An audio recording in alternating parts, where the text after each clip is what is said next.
Hello students, welcome to CUET Hindi medium channel. मैं Roshan sir आप सभी स्टूडेंट्स का बहुत बहुत स्वागत करता हूं आज के इस शानदार लेक्चर में। और आज हम जिस चैप्टर का बच्चों वन शॉट करने वाले हैं वो चैप्टर आपके स्क्रीन पे दिख रहा है, प्रकाश की प्रकृति तथा हाइगेन्स का तरंग सिद्धांत। ये आपका एक बहुत इंपॉर्टेंट चैप्टर है और इस चैप्टर के माध्यम से सबसे पहले हम क्या करेंगे, हम यहाँ पे आपको थोड़ा सा इस क्लास के बारे में बता देना चाहते हैं। चूंकि हम लोग बच्चों वन शॉट कर रहे हैं CUET के पर्पज से, तो ऐसी स्थिति में सबसे पहले जो हम करने वाले हैं वो इस चैप्टर के थ्योरी पार्ट को कवर करेंगे। पहले हम जो है वो इस चैप्टर के थ्योरी पार्ट को कवर करेंगे, जिसके माध्यम से जितने भी टॉपिक्स होंगे थ्योरेटिकल रूप में वो सभी हम लोग अच्छे से डिस्कस करेंगे। और उसके बाद से थ्योरी खत्म हो जाने के बाद बच्चों हम इसके क्या करेंगे, क्वेश्चन आंसर सॉल्व करेंगे। क्वेश्चन आंसर इस पूरे टॉपिक से जो बनने वाला है उस पूरे टॉपिक के क्वेश्चन आंसर्स को सॉल्व करेंगे। तो इससे पहले बच्चों हम आपके लिए ये शानदार सा चैप्टर शुरू करें, जरा एक बार वीडियो को लाइक कर दीजिए और अपने दोस्तों के साथ शेयर कर दीजिए, फिर हम लोग स्टार्ट करते हैं। पहले मैं आपको बताना चाहता हूं, देखिए क्या कि ये जो पेजेस हैं इन पेज को आप हल्के में मत लीजिए। मैं ऐसा भी कर सकता था कि एक टॉपिक लिख देता और ऐसी स्थिति में सिर्फ मौखिक रूप से बोल के आपको समझा देता, लेकिन बच्चों ऐसी स्थिति में जब चीजें लिखी हुई होती है ना आपके बोर्ड पे, तो आप ज्यादा रिलेट कर पाते हो, प्लस एक एक लाइन से क्वेश्चन बन सकते हैं। तो मैं एक एक लाइन को आपको बताऊंगा कि कहां से किस टाइप से क्वेश्चन बनेगा। तो बस आपको क्या करना है, शांति से एक जगह बैठ जाना है, कॉपी पेन अपने हाथ में ले लेना है, ताकि जो जो इंपॉर्टेंट तथ्य मैं आप सभी तक प्रस्तुत करूं और जो जो चीज बताऊं उसको आप अच्छे से याद रखें। तो स्टार्ट किया जाए बच्चों, स्टार्ट किया जाए अपने इस क्लास को। आइए स्टार्ट करते हैं। सबसे पहला टॉपिक है बच्चों प्रकाश की प्रकृति, नेचर ऑफ लाइट। प्रकाश की प्रकृति कुछ होती है बच्चों, है ना। कुछ वैज्ञानिकों ने कहा कि प्रकाश तरंग के रूप में चलती है, कुछ ने कहा कि कण के रूप में चलती है, ठीक है। कुछ ने और अपनी अपनी जो है वो व्याख्याएं दी। तो ऐसी स्थिति में प्रकाश की प्रकृति क्या है, नेचर क्या है प्रकाश का, उसको डिस्कस करने के लिए एक यहाँ पे टॉपिक बना दिया गया है और वो है क्या, प्रकाश की प्रकृति। तो आप सभी जानते हैं कि प्रकाश एक प्रकार की ऊर्जा होती है। क्या होती है, प्रकाश एक प्रकार की एनर्जी होती है, जिस एनर्जी के जरिए हम किसी भी वस्तु को आसानी से देख पाते हैं। नंबर वन चीज, ठीक है। तो प्रकाश एक प्रकार की ऊर्जा होती है जिसकी सहायता से आंख की प्रकाशिक तंत्रिकाओं को उत्तेजित करती है और वस्तुओं को देख सकती है, ठीक है। पहली चीज आपको यह समझ आया। और प्रकाश के प्रकृति नामक टॉपिक को समझने के लिए एक सिद्धांत जो है वो प्रस्तुत किया गया। अलग अलग सिद्धांत इसको हम जानते हैं। सबसे पहला सिद्धांत है न्यूटन का कणिका सिद्धांत। न्यूटन ने यह बताया कि प्रकाश भाई तरंगों वरंगों के रूप में नहीं चलती, ये जिसने भी कहा है ये झूठ है। ये जो है वो कण के रूप में चलती है, कणिका के रूप में चलती है, पार्टिकल्स के रूप में चलती है। उसके बाद वैज्ञानिक एक हाइगेन्स आए, उन्होंने अपने सिद्धांत के द्वारा यह सिद्ध किया कि नहीं नहीं नहीं नहीं नहीं नहीं, जो न्यूटन बोल रहे हैं वो गलत है, कणिका नहीं, ये तरंग के रूप में प्रकाश चलती है। तो इसी को नाम दे दिया गया हाइगेन्स का तरंग सिद्धांत। उसके बाद एक वैज्ञानिक हुए मैक्सवेल, जिन्होंने विद्युत चुंबकीय तरंग का सिद्धांत दिया और उन्होंने ये कहा कि प्रकाश न कण के रूप में चलती है न तरंग के रूप में चलती है, ये विद्युत चुंबकीय तरंगों के रूप में चलती है। और विद्युत चुंबकीय तरंग एक स्पेशल टाइप की तरंग होती है, ठीक है, ओके।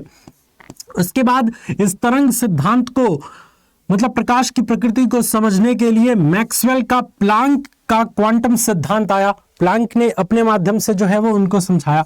उसके बाद से प्रकाश का द्वैती समीकरण आया, जिसमें यह बताया गया कि प्रकाश का जो है वो दोनों नेचर होता है। प्रकाश तरंगों के रूप में भी चलती है, यानी प्रकाश तरंगों का गुण भी प्रदर्शित करती है किसी समय पर, और कणों का गुण भी प्रदर्शित करती है। जैसे कभी आप बहुत ज्यादा डिसिप्लिन हो जाते हैं, कभी आपके अंदर अगर जोश आ जाता है तो एकदम सुबह उठ के बवाल मचाने लगते हैं कि आज तो मैं पढ़ के APJ अब्दुल कलाम बन जाऊंगा, आज तो मैं ये कर दूंगा वो कर दूंगा।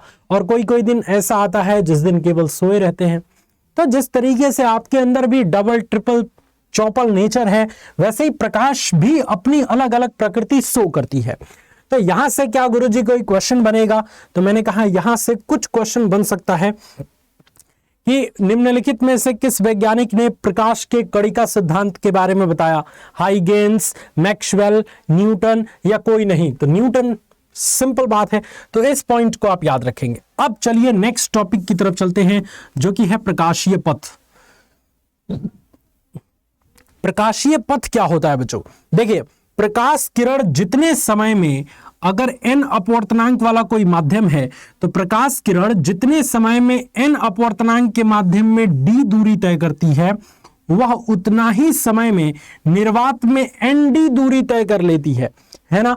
तो ऐसी स्थिति में क्या कहा गया कि ये जो तय की गई दूरी है, यह दूरी प्रकाशीय पथ कहलाती है। प्रकाश द्वारा जो निर्वात में nd दूरी तय की जा रही है, यही तय की गई दूरी जो है, वो तय किया गया पथ जो है वो प्रकाशीय पथ कहलाता है।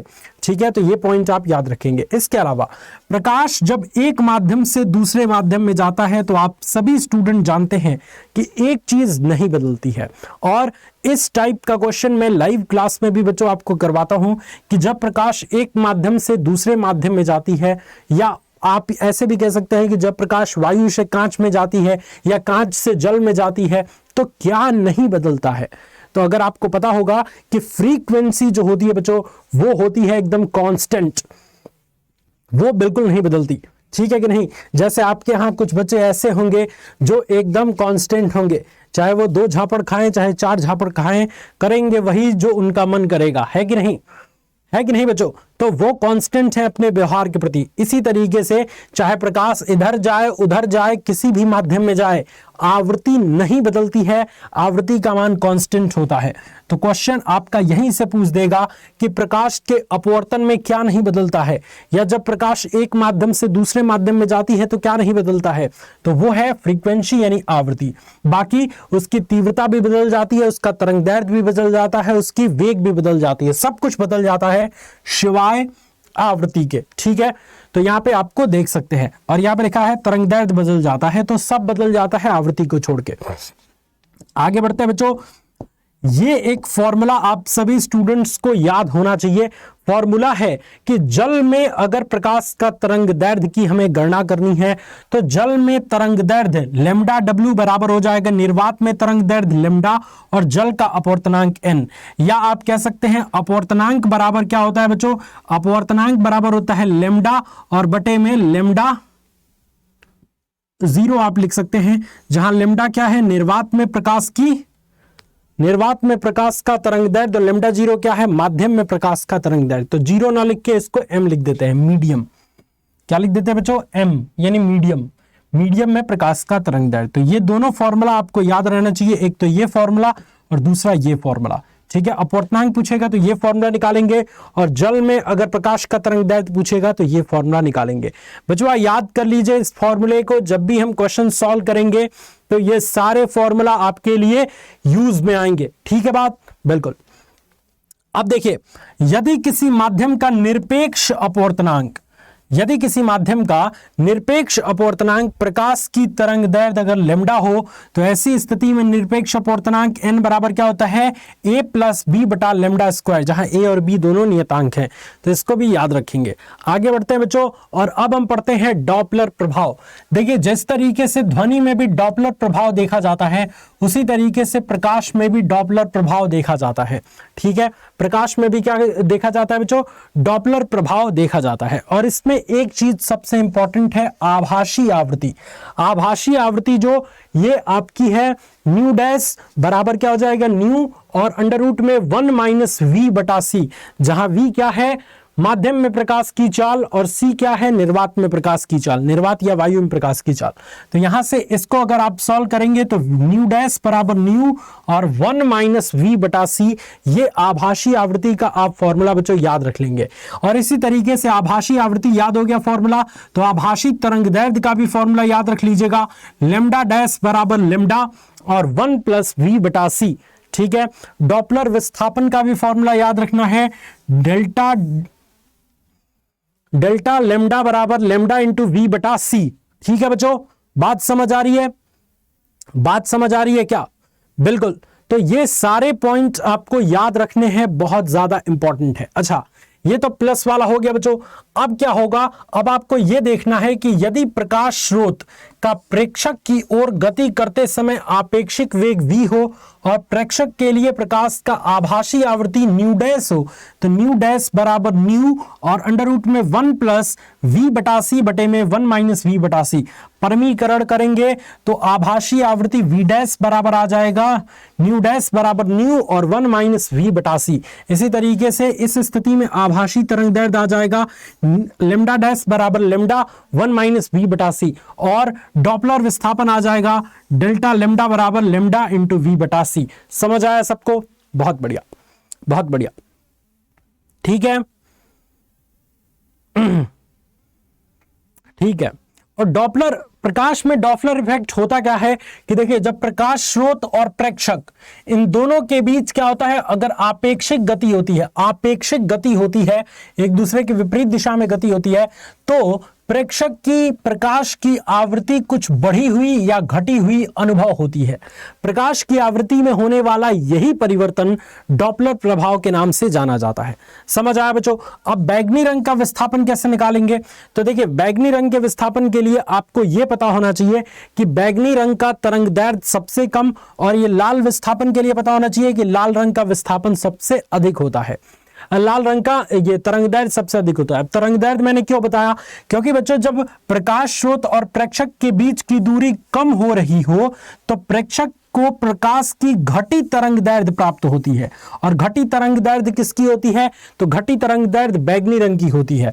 तो इसी को हम क्या कहते हैं? इसी को हम कहते हैं बैगनी विस्थापन, है ना। प्रेक्षक की दूरी जो कम हो रही है, जो विस्थापन उसका कम हो रहा है, तो उसी को हम क्या कहते हैं? बैगनी विस्थापन। और ऐसी स्थिति में अब लाल विस्थापन पर बात करें तो अगर प्रकाश स्रोत और प्रेक्षक इन दोनों के बीच की दूरी बढ़ रही होती है तो प्रेक्षक को प्रकाश की बढ़ी हुई तरंग दैर्ध्य प्राप्त होती है। और बढ़ी हुई तरंग दैर्ध्य मतलब सबसे ज्यादा तरंग दैर्ध्य किसकी होती है? तो लाल रंग की, तो इसे ही हम लाल विस्थापन कहते हैं। पॉइंट समझ आया? बहुत बढ़िया। अगले पॉइंट की तरफ चलते हैं, और यह है बच्चों क्या? तरंगाग्र। तरंगाग्र आपको समझना जरूरी है। देखिए बच्चों, ध्यान से आपको देखना है।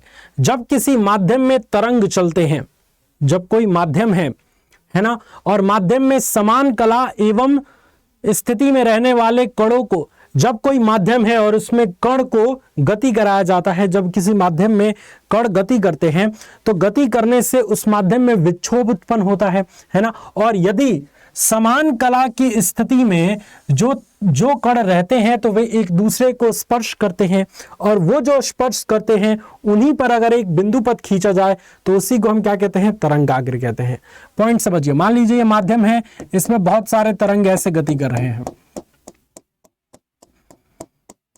ठीक है। तो इन ये तरंगों का अगर हम बिंदु पथ ले लें इस तरीके से, तो ये क्या कहलाते हैं? माध्यम में ये तरंगाग्र कहलाते हैं।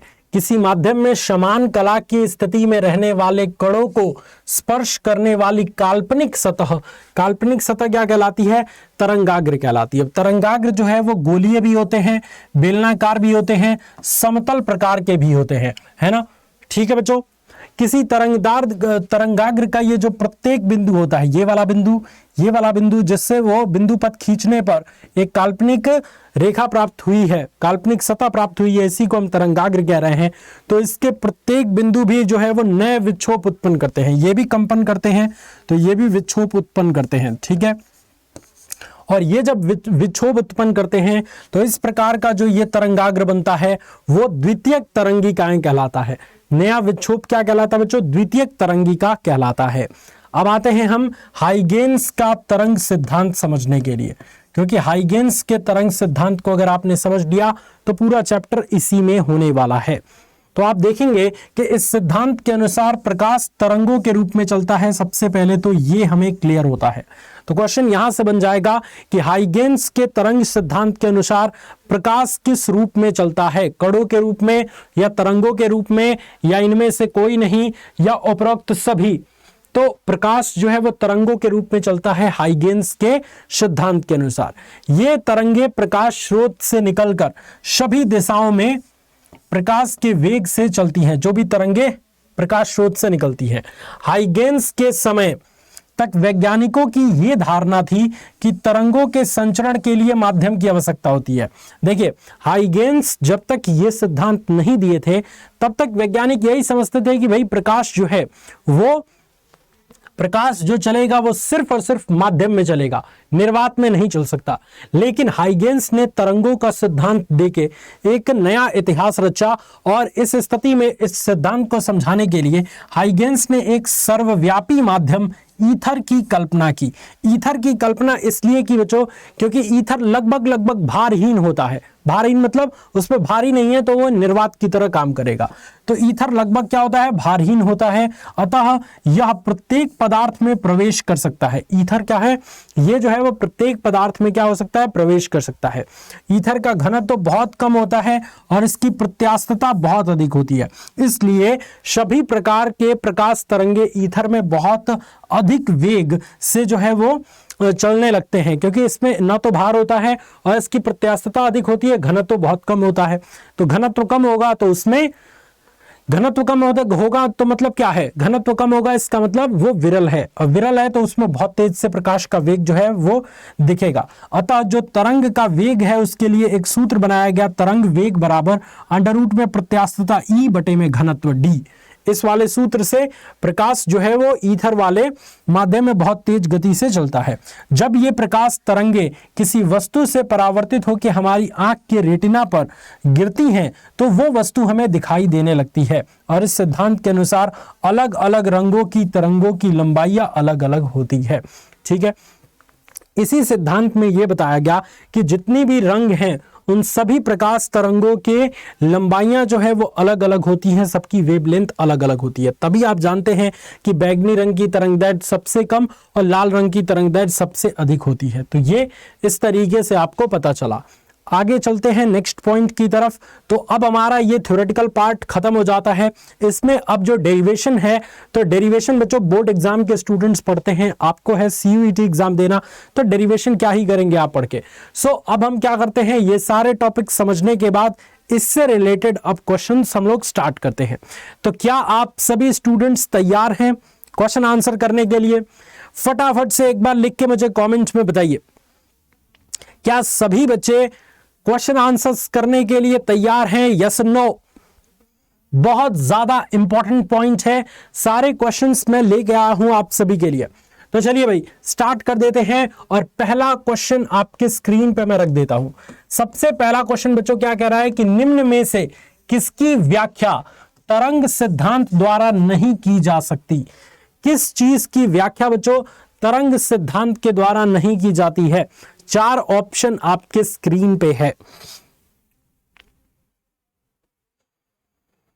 जल्दी बताइए किस चीज की व्याख्या तरंग सिद्धांत के द्वारा नहीं की जा सकती? 4 ऑप्शन आपके स्क्रीन पे है, व्यतिकरण, विवर्तन, ध्रुवण या प्रकाश वैद्युत प्रभाव।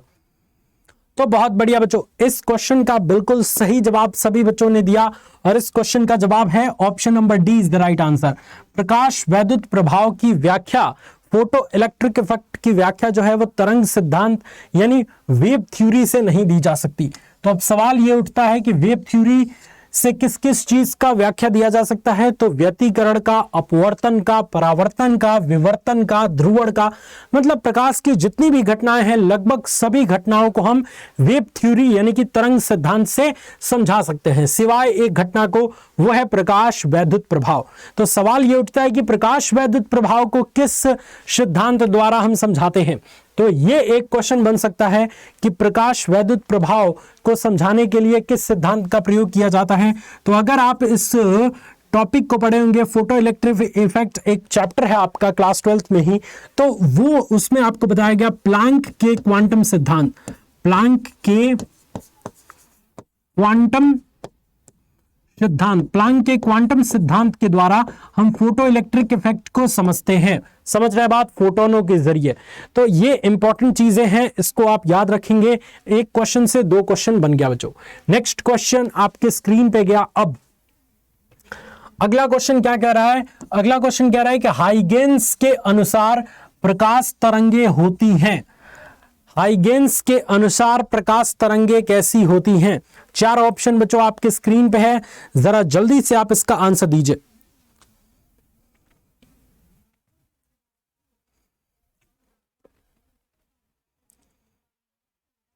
हाइगेन्स के अनुसार प्रकाश तरंगे होती हैं।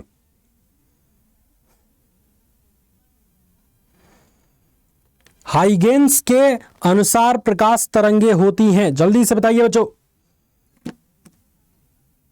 इस क्वेश्चन का क्या आंसर होगा, जरा फटाफट से बच्चों बताइए आप। हाइगेन्स के अनुसार प्रकाश तरंगे कैसी होती हैं? तो बिल्कुल सही बताया बच्चों आपने, बिल्कुल सही बताया, सभी बच्चों का करेक्ट जवाब है हाइगेन्स के अनुसार प्रकाश तरंगे यांत्रिक अनुदैर्ध्य होती है। कैसी होती है बच्चों? यांत्रिक अनुदैर्ध्य होती हैं। Option number A is the right answer, बिल्कुल सही जवाब है। नेक्स्ट क्वेश्चन आपके स्क्रीन पे गया बच्चों। अब ये न्यूमेरिकल टाइप का क्वेश्चन है और आपके एग्जाम में कई बार पूछा गया है। क्वेश्चन ये कह रहा है कि वायु में प्रकाश की चाल 3 × 10⁸ मीटर प्रति सेकंड है। 1.5 अपूर्णांक वाले कांच में प्रकाश की चाल कितनी होगी? 2012 में और 2017 में ये क्वेश्चन पूछा गया है। फटाफट से करेक्ट जवाब आना चाहिए सभी बच्चों का, जल्दी से बताइए फटाफट।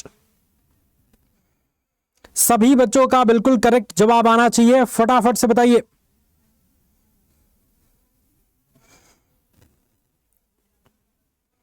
बहुत बढ़िया, वेरी गुड, बहुत बढ़िया बच्चों।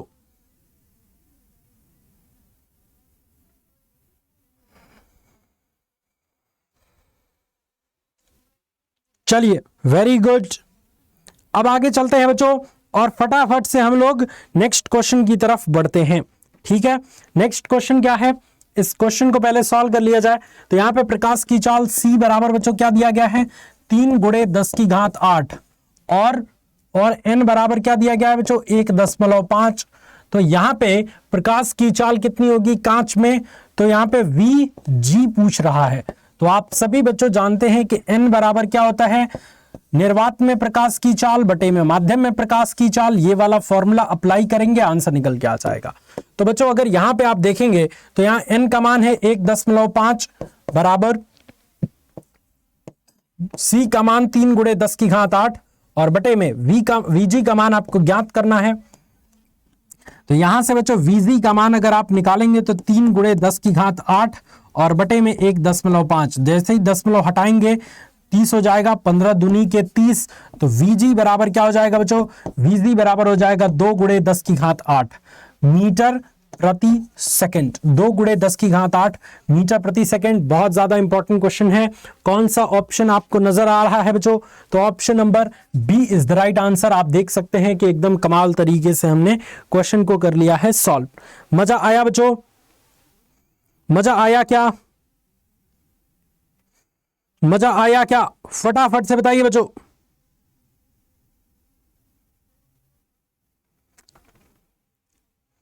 वेरी गुड, बहुत बढ़िया, बहुत बढ़िया बच्चों। नेक्स्ट क्वेश्चन आपके स्क्रीन पे गया, ये लीजिए। अब एक मिनट किधर गया भाई मेरा? कहां चला गया? पकड़ो इसको।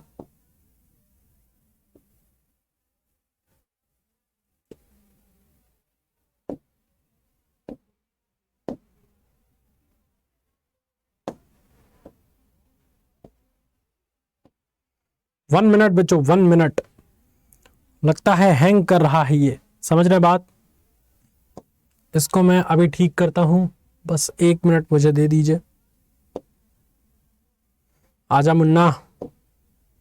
नहीं आओगे तो चलो यहीं से स्टार्ट कर लेते हैं, क्या दिक्कत है? ठीक है, लेकिन ये गलत बात है। इस तरीके से आप बच्चों को परेशान करते हो बीच क्लास में तो पिटाई हो जाएगी, है कि नहीं बच्चों? बिल्कुल सही बात है। तो यहां से हम लोग कहां जा रहे थे? यही था क्या?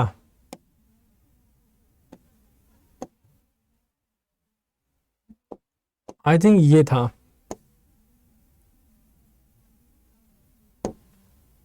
ठीक है, चलते हैं ना।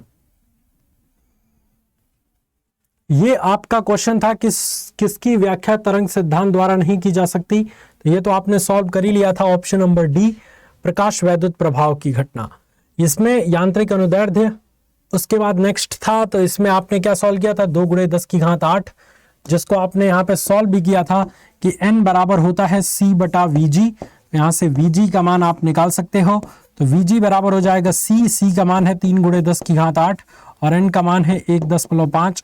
सॉल्व करेंगे तो ये हो जाएगा 2 × 10 की घात 8 मीटर प्रति सेकंड। क्लियर है बच्चों? Very good, very good, very good.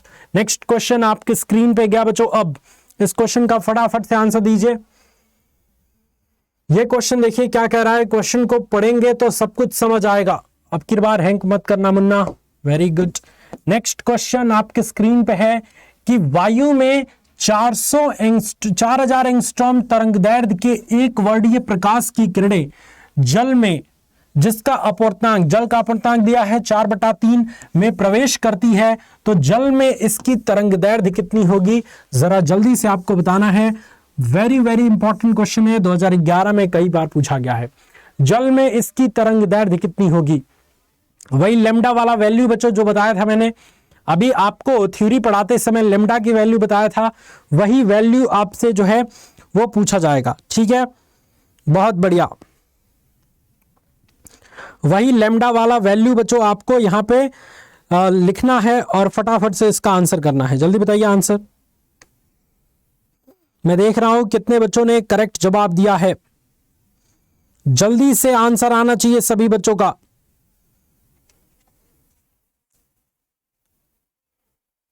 देखिए अपवर्तनांक बराबर मैंने क्या बताया था बच्चों, यहां पे अगर आप देखेंगे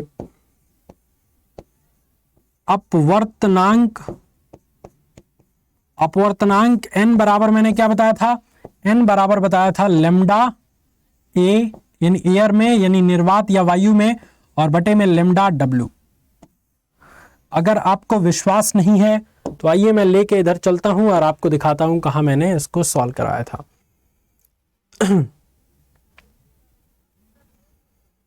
कहां गया भाई? आओ जल्दी आओ, बच्चे वेट कर रहे हैं।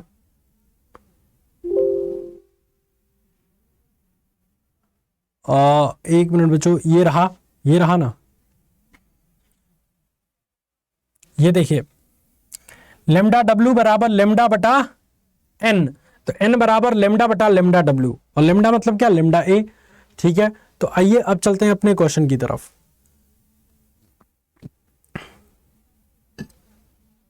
आजा आजा मुन्ना आजा, जल्दी आजा, लेट नहीं करना चाहिए बच्चा।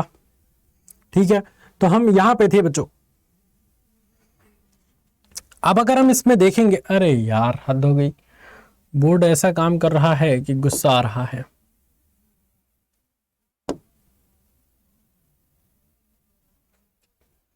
अरे इधर इधर आना है, इधर। हद हो गई, फिर कट गया। क्या हो रहा है भाई? ये मेरे साथ ही हो रहा है या सबके साथ होता है? कोई बात नहीं बच्चों, जितनी बार परेशान करेंगे उतनी बार हम लोग इनको सबक सिखाएंगे। माफी चाहता हूं बच्चों आपसे, क्योंकि बीच में ये क्लास डिस्टर्ब हो रही है इस बोर्ड की वजह से।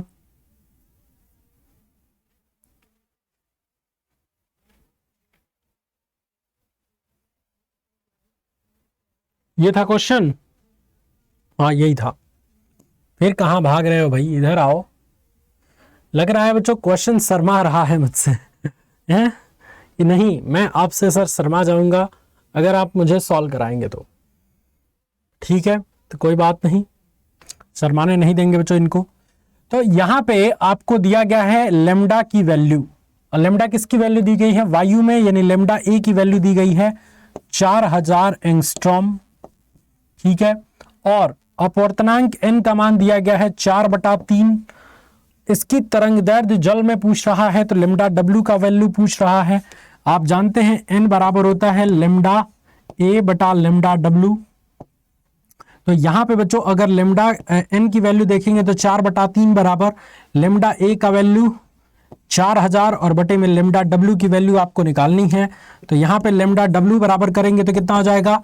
4000 और बटे में 4/3, 3 को ऊपर ले जाएंगे तो 4×3 12,000 और बटे में 4×4 12, 3000 एंगस्ट्रॉम। तो लेमडा w यानी जल में तरंगदैर्ध्य कितनी हो जाएगी? तो वो हो जाएगी 3000 एंगस्ट्रॉम। कितनी हो जाएगी बच्चों? 3000 एंगस्ट्रॉम इसका करेक्ट जवाब हो जाएगा। ऑप्शन नंबर आप देख सकते हैं B is the right answer. ठीक है, समझ आया सबको? बहुत बढ़िया। नेक्स्ट क्वेश्चन की तरफ बढ़ चलते हैं। अगला क्वेश्चन बच्चों आपके स्क्रीन पे है। क्वेश्चन बहुत ज्यादा खूबसूरत है कि एक वर्णीय प्रकाश निर्वात से 1.5 अपवर्तनांक के एक माध्यम के द्वारा अपवर्तित होता है। अपवर्तित प्रकाश की तरंगदैर्घ्य कितनी होगी? 2016 में क्वेश्चन पूछा गया है। ठीक है, तो यहां पे आप देख सकते हैं एक वर्णीय प्रकाश निर्वात से 1.5 अपवर्तनांक के माध्यम द्वारा अपवर्तित होता है, तो अपवर्तित प्रकाश की तरंगदैर्घ्य कितनी होगी? आप बच्चों जानते हैं कि हमेशा वायु की जो तरंगदैर्घ्य होती है और बटे में लैम्डा डब्ल्यू की जो तरंगदैर्घ्य होती है, इनका अनुपात अपवर्तनांक के बराबर होता है। ठीक है, इनका अनुपात क्या होता है बच्चों? अपवर्तनांक के बराबर होता है। ठीक है, तो अब जब वो एक वर्णीय प्रकाश निर्वात से 1.5 अपवर्तनांक के माध्यम में जा रही होगी, तो अपवर्तित प्रकाश की तरंगदैर्घ्य क्या होगी? जरा जल्दी से बताइए, अपवर्तित प्रकाश की तरंगदैर्घ्य क्या होगी? जल्दी बताइए। तो अपवर्तित प्रकाश की तरंगदैर्घ्य मान लीजिए ये है लैम्डा डब्ल्यू, माध्यम को हम लैम्डा एम से प्रदर्शित कर देते हैं, तो लैम्डा ए और बटे में एन। ठीक है, तो आप देख सकते हैं कि जो तरंगदैर्घ्य होगी, अपवर्तित प्रकाश की तरंगदैर्घ्य होगी, वो 1/1.5 है, यानी कि छोटी होगी। कितनी होगी? छोटी होगी। तो option number C is the right answer. आप देख सकते हैं उल्टा संबंध है बच्चों अपवर्तनांक से, तो यहां पे उल्टा हो जाएगा यहां पे करेक्ट जवाब। नेक्स्ट क्वेश्चन आपके स्क्रीन पे गया कि एक किरण पुंज वायु से जल में प्रवेश करती है, निम्नलिखित में से कौन सा अपरिवर्तित रहेगा? 2022 में क्वेश्चन पूछा गया है और थ्योरी पढ़ाते समय बच्चों मैंने बताया था कि कौन सी ऐसी चीज होती है जो बिल्कुल भी चेंज नहीं होती है। तो जरा बच्चों बताइए मुझे, कौन सी चीज बिल्कुल चेंज नहीं होती है? अनचेंजेबल यानी अपरिवर्तित है क्या?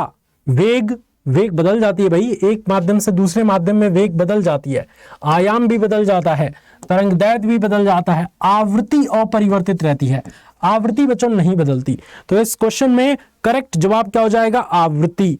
क्या हो जाएगा बच्चों? आवृत्ति हो जाएगा करेक्ट जवाब। नेक्स्ट क्वेश्चन आपके स्क्रीन पे गया। अब क्वेश्चन ये भी बच्चों 2022 में पूछा गया है, तो इसलिए इस क्वेश्चन को भी ध्यान से पढ़िएगा।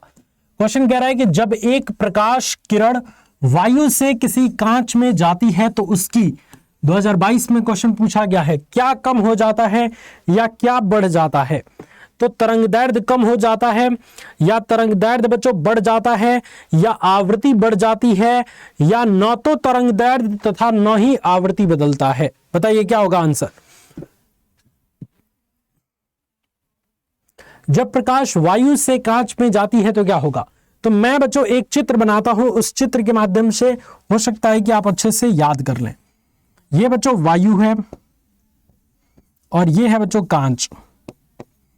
तो आप सभी जानते हैं कि जब वायु से कांच में जाता है कोई प्रकाश, तो विरल माध्यम से सघन माध्यम में जाता है तो अभिलंब की तरफ झुक जाता है। क्या हो जाता है? झुक जाता है। और जब रेरर मीडियम से डेंसर मीडियम में जाएगा, जब कम घनत्व से ज्यादा घनत्व में जाएगा, तो ज्यादा घनत्व में क्या होगा? जब मान लीजिए बच्चों रोड खाली रहता है तो आप साइकिल तेज चलाते हैं, लेकिन बहुत ज्यादा भीड़ रहेगा तो तेज थोड़ी चलाएंगे, आपकी वेग कम हो जाएगी, है ना। और वेग कम हो जाएगी तो ऐसी स्थिति में आपकी एक तरीके से गति रुक जाएगी, धीरे हो जाएगी, मतलब हर चीज कम हो जाता है भीड़ में। इसी तरीके से जब प्रकाश एक माध्यम से दूसरे माध्यम में जाता है तो इसकी जो तरंगदैर्घ्य वेवलेंथ जो होगा वो डेंसर मीडियम में कम हो जाता है। क्या हो जाता है बच्चों? कम हो जाता है। तो option number A is the right answer. Important question है, कई बार आपके एग्जाम में पूछा गया है। ठीक है, आवृत्ति तो बिल्कुल भी नहीं बदलेगी क्योंकि आवृत्ति बदलती ही नहीं है। आप जानते हैं कि आवृत्ति बिल्कुल नहीं बदलती, तो यहां पे भी गड़बड़ हो जाएगा। अब इन दोनों में कंफ्यूजन है, तो जब रेरर से डेंसर मीडियम में जाएगा, जब अधिक घनत्व वाले मीडियम में जाएगा, तो तरंगदैर्ध्य कम हो जाती है बच्चों। तो option number A is the right answer. Important question है। तो कैसा लगा बच्चों ये वाला आपको चैप्टर का वन शॉट? आप हमें कमेंट में जरूर बताइएगा। अगर इस वीडियो के माध्यम से आपको मजा आया, पूरा चैप्टर रिवाइज हुआ, तो आप जो है वो एक बार इस वीडियो को लाइक कर दीजिएगा। और इसी तरीके के हमने पूरे वन शॉट बना रखे हैं, तो सभी वन शॉट की आप अच्छे से प्रैक्टिस कर जाइए, क्योंकि वही वन शॉट से आपको पूरा आइडिया हो जाएगा कि आपको अपने सीयूईटी एग्जाम के लिए कितना पढ़ना है, कैसे पढ़ना है। और जैसे ही पूरा वन शॉट आप कवर कर लें, लाइव में जरूर आइए। हमारी लाइव क्लास भी चल रही है, तो लाइव में हम लोग ढेर सारे क्वेश्चंस करेंगे। ठीक है बच्चों, तो मैं रोशन सर मिलता हूं आपसे लाइव क्लास में। तब तक के लिए god bless you all students, love you all, take care, जय हिंद।